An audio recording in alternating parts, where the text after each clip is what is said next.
Imagine a land where women are forbidden to learn to read or teach their daughters to do so, where they're banned from wearing lipstick or white shoes or shoes that click on the ground, where their windows have to be painted over so their silhouettes can't be seen from outside, and where they're banned from laughing out loud, where if they wore neon orange nail varnish like mine, they would be locked up. That's what Afghanistan was like under the Taliban. You might remember these. I was going to try and put it on, but I feared I'd knock my microphone off. This is something that could only be designed by a man, I believe. Sorry.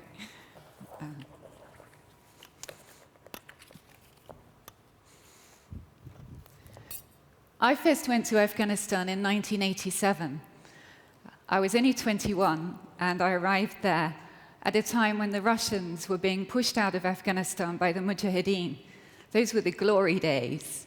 The Afghans I met loved to tease me about the British and how their ancestors had defeated the British 3 times. I think we consider the 3rd time to be a draw.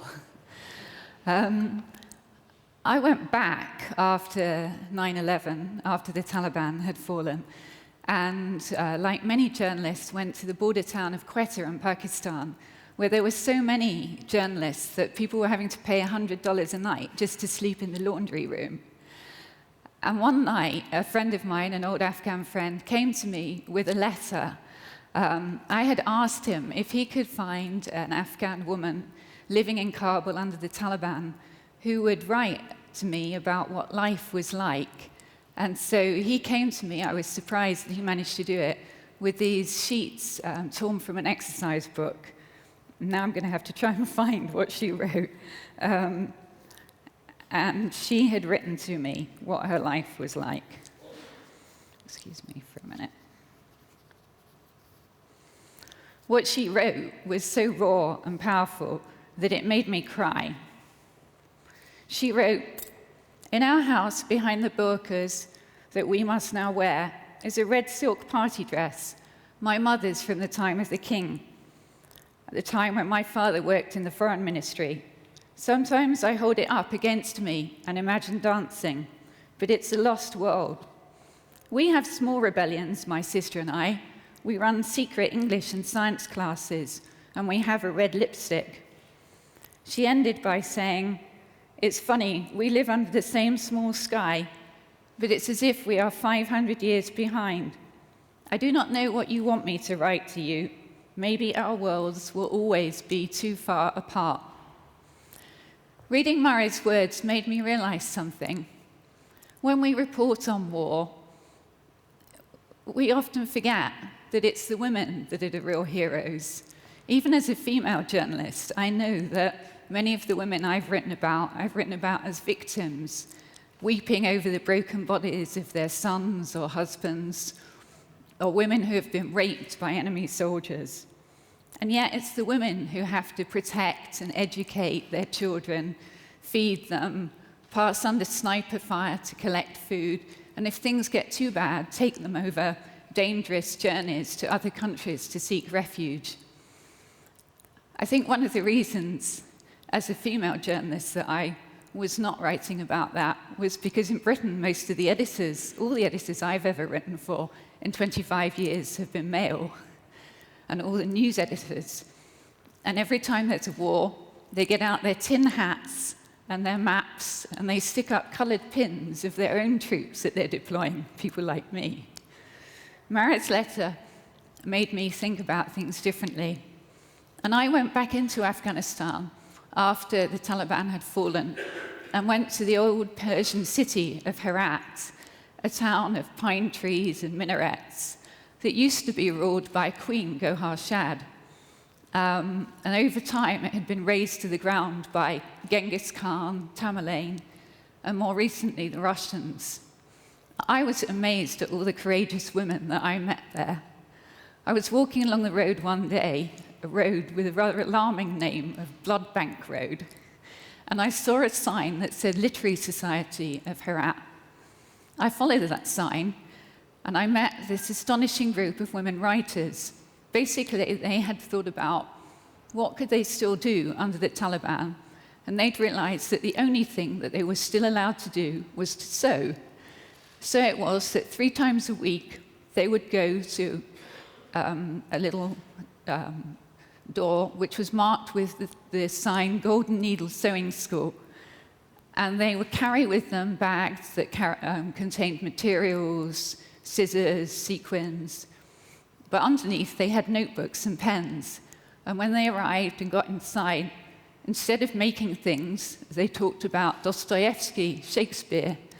Their professor, a very brave man from Herat University, would talk to them about James Joyce, Virginia Woolf. He had a little bust of Pushkin that he used to get out. That sewing school never made a single garment. Had they been caught, they would have been hanged. It was very common in those days to see bodies hanging from the central crossroads in Herat. I was astonished that they took so much risk. I asked the professor, and he said to me, "We were poor in every day. Why should we be poor in culture, too?" That brought home to me how much we take for granted. You live in a place with a great literary tradition, and the idea that people were risking being hung in order to carry on writing was really astonishing. I talk about that now because I think we should remember that when we went into Afghanistan 12 years ago, we talked a lot about the rights of women. We talked a lot about these and how these were symbols of Taliban repression. We had people like Cherie Blair and Laura Bush talking movingly about the plight of Afghan women. And after the Taliban had fallen, President Bush declared that Afghan women were now free. We applauded President Karzai for making, in his constitution, equal rights for women, and for giving 25% of the seats in Parliament to women, more, I think, than there are here in Northern Ireland. Of course, those women didn't really have much power. The one woman who really spoke out, Malalai Joya, now lives in hiding because she'd had so many threats. Some of the women that I met who were writers have still today not been able to write openly. One of them, Nadia Anjuman, a poet, was actually murdered by her husband for the things that she wrote because she was writing about women's rights. So the situation was bad, but some brave women have spoken out. There's a woman called Maria Bashir, who's the prosecutor of Herat, the only female prosecutor in Afghanistan. She's had her office bombed, her children can't go to school because of the risk to them, and yet she still keeps doing her job. And she talked about the fact that it's not enough to have written laws, you also have to have people committed to implement them.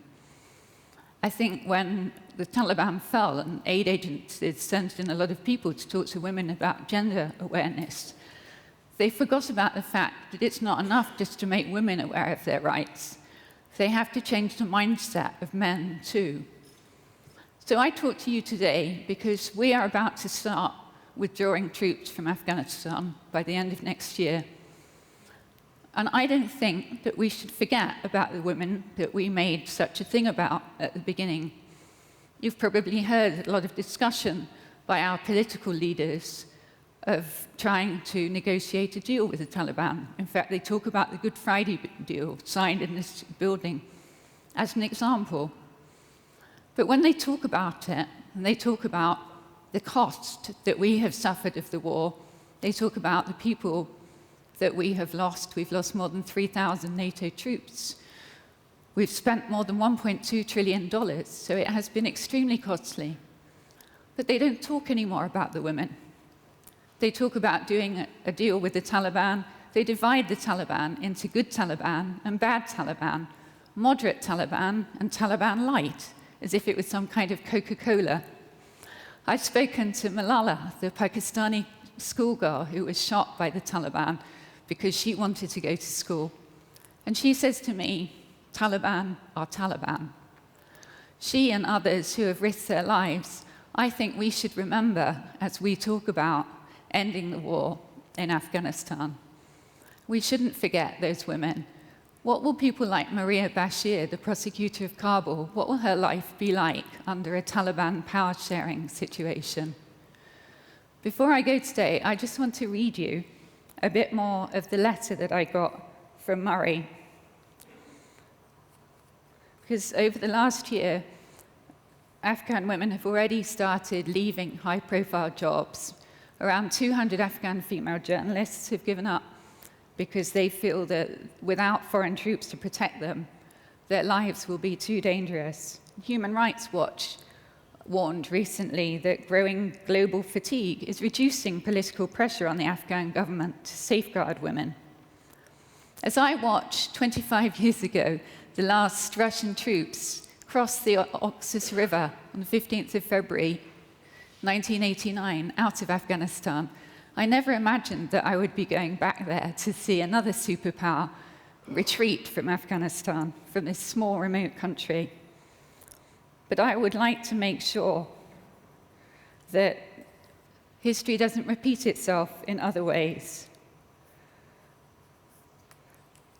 If I can find what my letter...